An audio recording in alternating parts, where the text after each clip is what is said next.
Hi everyone, it's Chukuma once again. We're continuing our car series video, the customer appreciation and show off videos, where we see customers' cars, we analyze them, we get cars and see the current state they are in. We tell you whether it's a good car you should buy or not.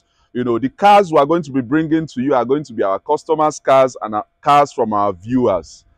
Today, we have an interesting car, a Toyota Camry 2012. Stay tuned as we analyze this car and tell you things about it.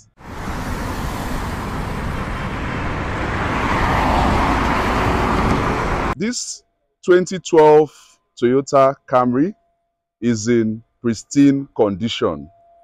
As you can see, the body is in great shape.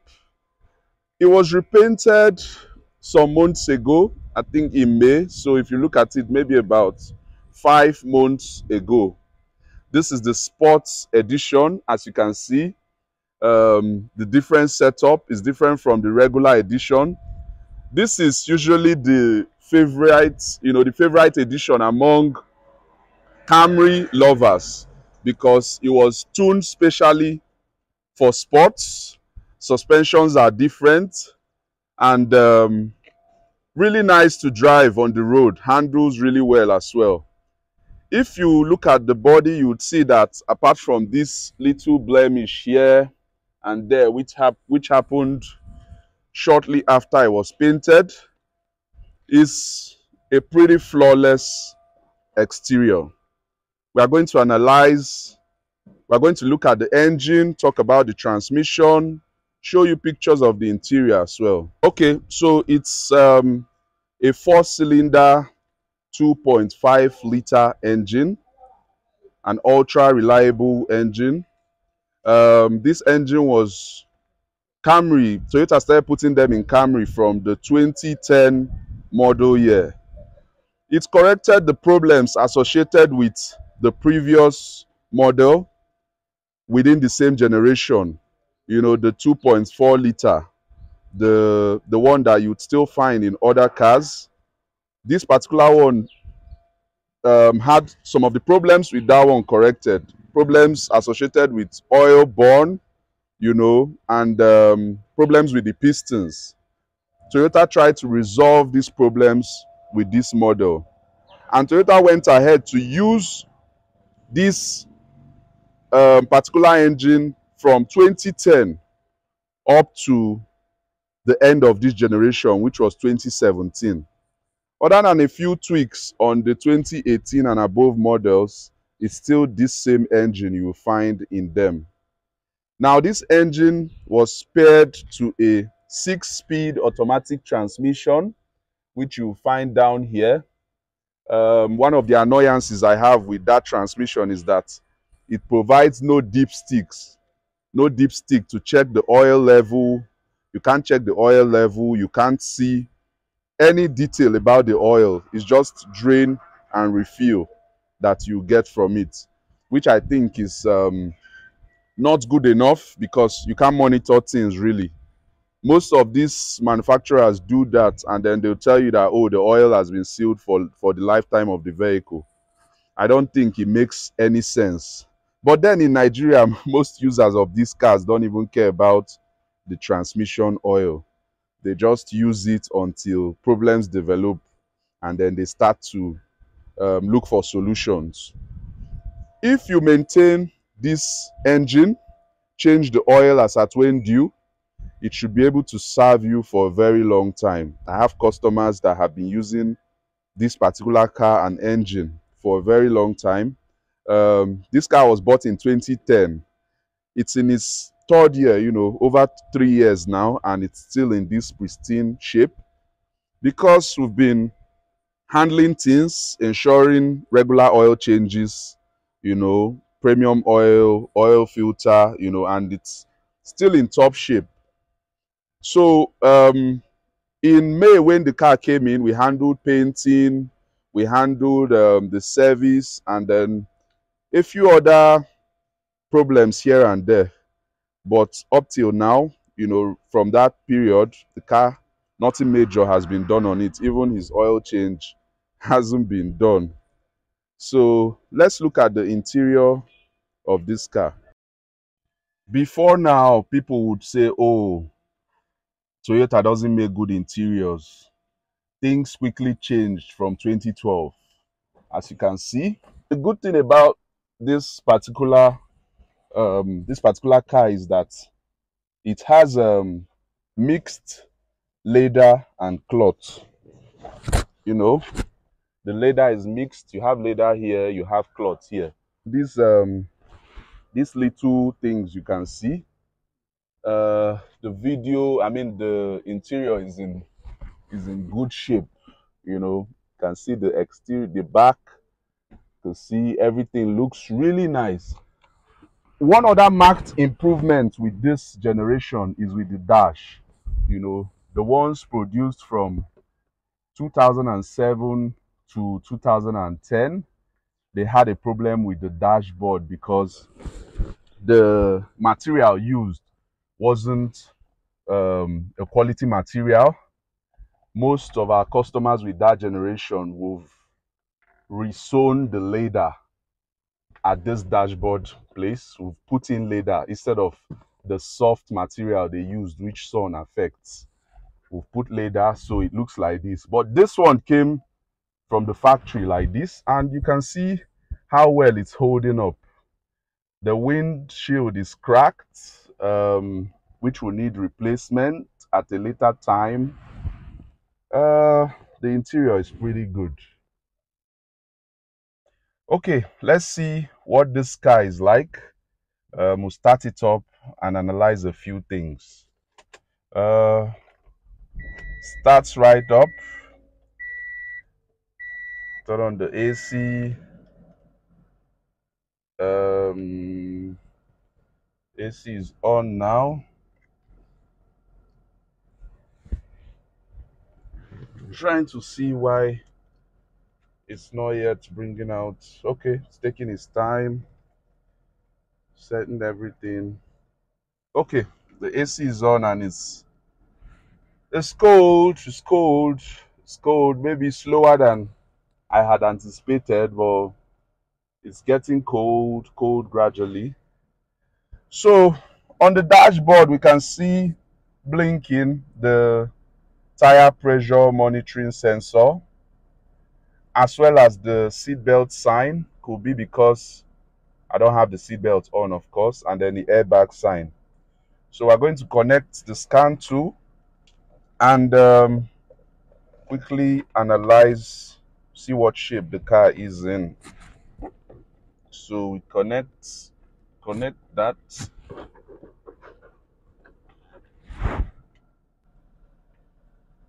Okay, so we've connected our diagnostic tool. We can see misfire code, cylinder 1.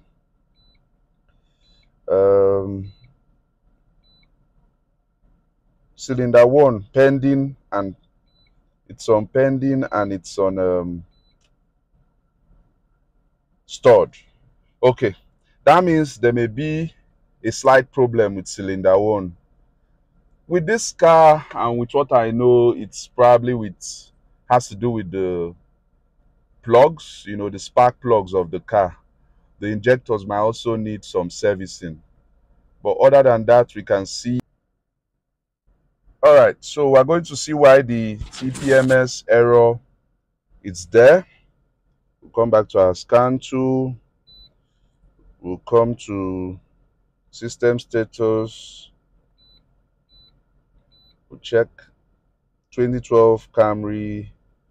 Is this your vehicle? Of course.